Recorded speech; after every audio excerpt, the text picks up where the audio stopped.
Evangelho do dia. Proclamação do Evangelho de Jesus Cristo segundo Marcos. Naqueles dias havia de novo uma grande multidão e não tinha o que comer. Jesus chamou os discípulos e disse: Tenho compaixão dessa multidão, porque já faz 3 dias que está comigo e não tem nada para comer. Se eu os mandar para casa sem comer, vão desmaiar pelo caminho, porque muitos deles vieram de longe. Os discípulos disseram: Como poderia alguém saciá-los de pão aqui no deserto? Jesus perguntou-lhes: Quantos pães tendes? Eles responderam: 7. Jesus mandou que a multidão se sentasse no chão. Depois pegou os 7 pães e deu graças, partiu-os e ia dando aos seus discípulos, para que o distribuíssem. E eles os distribuíram ao povo. Tinham também alguns peixinhos. Depois de pronunciar a bênção sobre eles, mandou que os distribuíssem também. Comeram e ficaram satisfeitos, e recolheram 7 cestos com os pedaços que sobraram. Eram 4.000 mais ou menos. E Jesus os despediu. Subindo logo na barca com seus discípulos, Jesus foi para a região de Dalmanuta. Palavras do Santo Padre. Compaixão, aquilo que Jesus sente, não é simplesmente sentir piedade, é algo mais. Significa compadecer-se, ou seja, identificar-se com o sofrimento alheio, a ponto de o carregar sobre si. Assim é Jesus, sofre juntamente com cada um de nós, padece por nós. E o sinal desta compaixão são as numerosas curas por ele levadas a cabo.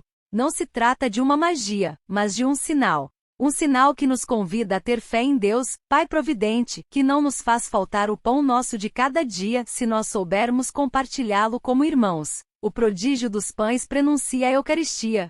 Vê-se isto no gesto de Jesus, que abençoou antes de partir os pães e de os distribuir à multidão. Na Eucaristia, Jesus não oferece um pão, mas o pão de vida eterna, doa-se a si mesmo, oferecendo-se ao Pai por amor a nós. Contudo, nós devemos frequentar a Eucaristia com os sentimentos de Jesus, ou seja, com a compaixão e com a vontade de compartilhar. Em seguida falaremos sobre os santos do dia. O vídeo será um pouco mais longo pois teremos 4 santos, é importante saber sobre cada um deles. Nossa Senhora de Lourdes. Vocês não são obrigados a acreditar em mim, mas posso apenas lhes dizer o que vi e ouvi. Palavras de Bernadette Soubirous. Bernadette encontrou Nossa Senhora 18 vezes no local determinado, na gruta de Massabielle, às margens do rio Gave. Antes de receber a revelação da Virgem, a jovem pastora a chamou Aquero, que no dialeto local, significava Senhora. Maria apareceu-lhe assim, vestida de branco com um longo véu sobre os ombros, uma faixa azul nos quadris e os pés descalços, cobertos por 2 rosas douradas, como rosário dourado e branco em seu braço. Não foi por acaso que a providência escolheu o lugar para aquelas manifestações marianas repentinas. Encontramo-nos na França no século XIX, onde triunfava a filosofia positivista, segundo a qual o homem, em sua bondade ou, pelo contrário, em sua maldade, estava totalmente determinado de ser inserido em uma sociedade precisamente boa ou má. Em Lourdes, Maria reverte tudo isso, recordando a existência do pecado original e do livre-arbítrio. Por isso, antes de agir na sociedade, dizia Maria, era preciso agir no coração humano.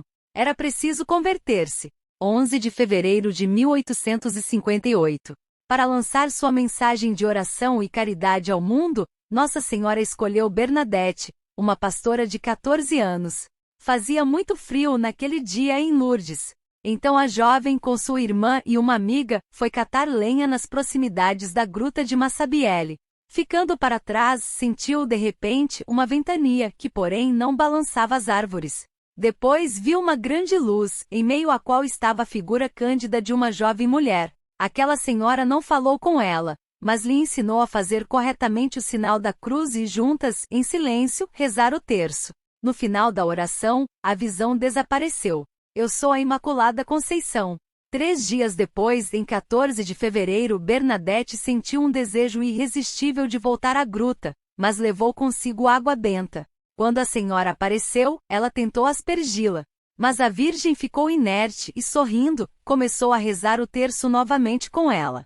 Era o dia 18 de fevereiro, a primeira vez que a senhora conversou com Bernadette, fazendo-lhe o seguinte pedido: voltar ali por 15 dias, pedir aos padres para irem àquele lugar em procissão e ali construir uma igreja. Em 25 de fevereiro, a senhora pediu a Bernadette para comer a grama e escavar um buraco. Assim começou a brotar a água da nascente milagrosa, na qual os enfermos ainda hoje se emergem, pedindo a sua cura. Finalmente, em 25 de março, dia da Anunciação, Nossa Senhora revelou-se dizendo: "Eu sou a Imaculada Conceição." Bernadette transmitiu esta frase ao pároco.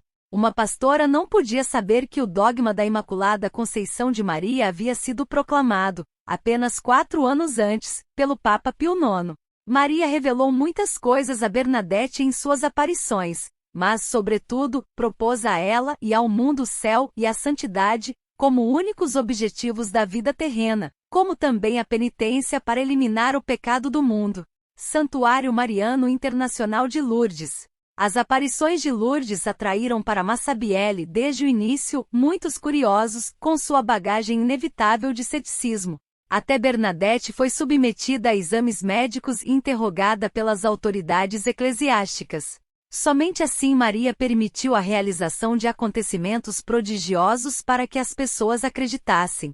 Ali foi construída uma igreja e em 1862, com uma carta pastoral, o bispo de Tarbes consagrou Lourdes como Santuário Mariano Internacional. Santa Sotera, Virgem e Mártir. Santo Ambrósio, o célebre pastor da Igreja de Milão, que era sobrinho-neto desta santa, felicitava sua família por ter produzido esta ilustre mártir e a considerava o seu mais belo ornamento. Ele celebrava o martírio de sua parente que descendia como ele da gens Aurélia. Sotera contava entre seus ancestrais com uma longa linhagem de cônsules, prefeitos e governadores de províncias. Mas sua verdadeira glória consiste em ter desprezado, por amor de Jesus Cristo, a nobreza de nascimento, o brilho de sua beleza, as vantagens da fortuna, enfim, todos os seus bens que atraem os desejos dos mundanos. Ela fez o sacrifício de sua virgindade a Deus, como sua grande beleza a expunha a grandes perigos. Ela negligenciava o cuidado de sua aparência e dispensava o uso de todo ornamento criado para atrair a atenção. Foi assim que ela se preparou para dar um glorioso testemunho da divindade de Jesus Cristo. A ocasião se apresentou imediatamente após a publicação dos editos bárbaros que Diocleciano e Maximiano promulgaram contra os fiéis. Sotera foi aprisionada, conduzida diante dos magistrados, que fizeram com que ela fosse rudemente golpeada no rosto.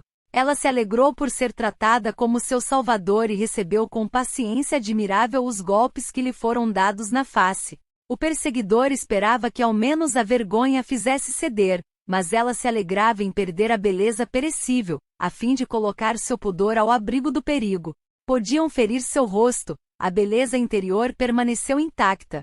Assim continua Santo Ambrósio, por causa de tratamentos injuriosos reservados aos escravos, ela atingiu o cume de sua paixão, tão corajosa e tão doce que o verdugo se cansou de bater em sua face antes que a mártir se fatigasse de sofrer seus ultrajes. Não a viram baixar a cabeça, nem virar a fronte, ela não deu um gemido, não verteu uma lágrima. Enfim, após sofrer todos os tormentos, ela recebeu da espada o golpe desejado.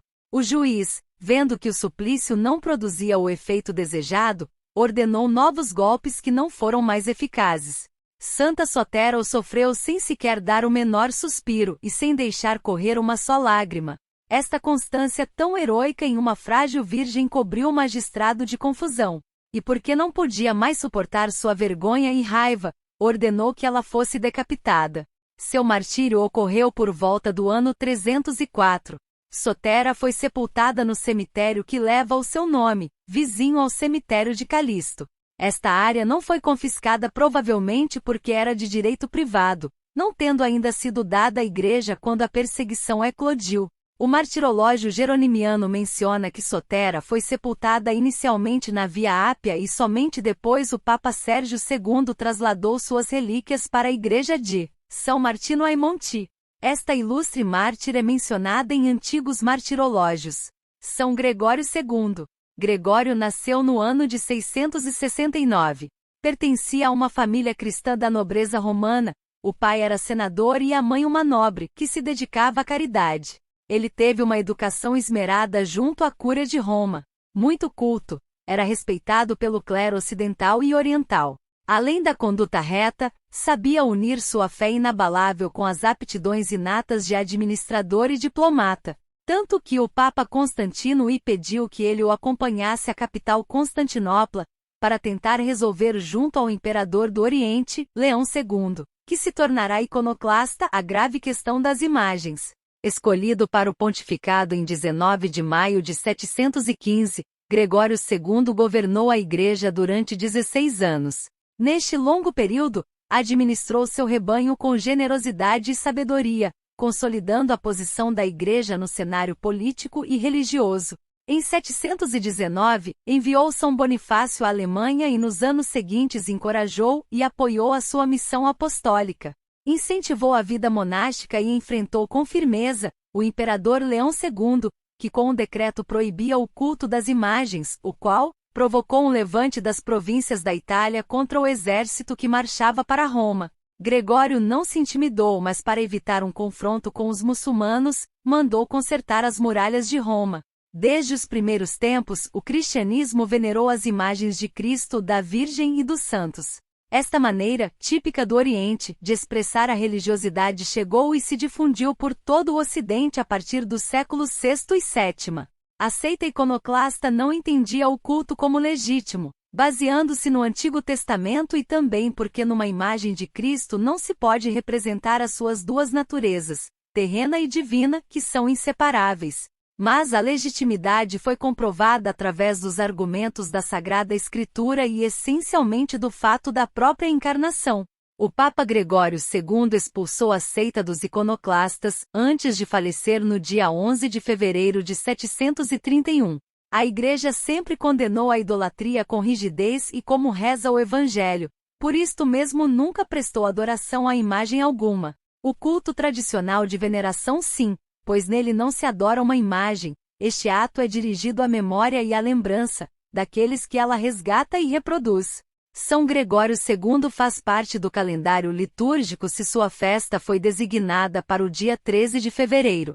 Papa São Pascoal I, Papa e Santo da Igreja Apostólica Romana, nascido em Roma em data desconhecida, unanimemente escolhido sucessor de Estevão IV, cujo pontificado foi renovada a aliança do papado com os carolíngios e obteve do imperador Luís, o Piedoso, um documento, o Pactum Ludovicianum, em que se confirmavam as doações feitas ao papado nas décadas precedentes, incluindo Roma, Tuscia, Perúgia, Campânia, Tivoli, Exarcado de Ravenna, Pentápolis, Sabina, e se estabeleciam os limites do Estado da Igreja, os Estados Pontifícios, dentro do qual era concedida plena soberania ao pontífice, filho de um romano chamado Bonosus. Quando ainda jovem ele uniu-se ao clero romano e foi levado a trabalhar a serviço do Papa e especializou-se no divino serviço e na Bíblia Sagrada. Leão III o designou superior do monastério de Santo Estevão, perto da Basílica de São Pedro, no Vaticano,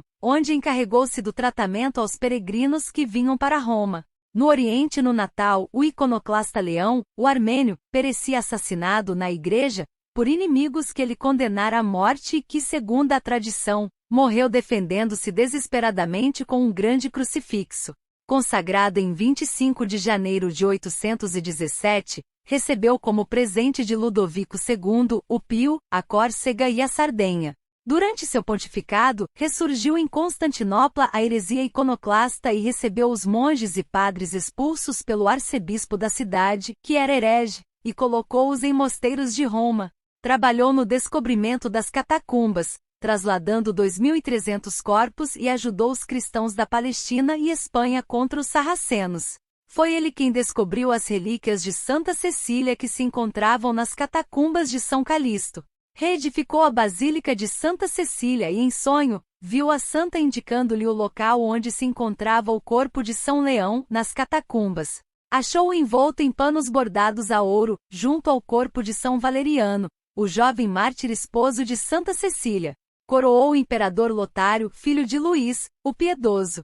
O Papa de número 99 morreu em 11 de fevereiro de 824, em Roma, em meio a grandes tumultos gerados pela nobreza romana, e foi sucedido por Eugênio II, 824 a 827. Prolífico em construções e recuperações de igrejas e monastérios, Morreu em Roma e foi enterrado na igreja de Sainte Praxedis, uma de suas principais recuperações, e é homenageado como um santo no dia 14 de maio. Professava um culto muito sincero aos mártires e realizou a transladação de muitas relíquias dos mártires para as igrejas. Oração. Abençoa o nosso dia, Senhor. Senhor, neste dia, venho pedir-te saúde, força, paz e sabedoria. Quero olhar hoje o mundo com olhos cheios de amor, ser paciente, compreensivo, manso e prudente, ver, além das aparências, teus filhos como tu mesmo os vês, e assim não ver senão o bem em cada um. Fecha os meus ouvidos a toda calúnia. Guarda a minha língua de toda a maldade. Que só de bênção se encha o meu espírito. Que eu seja tão bondoso e alegre que todos quantos se aproximarem de mim, sintam a tua presença. Senhor, reveste-me da tua beleza e que no decurso deste dia eu te revele a todos. Amém.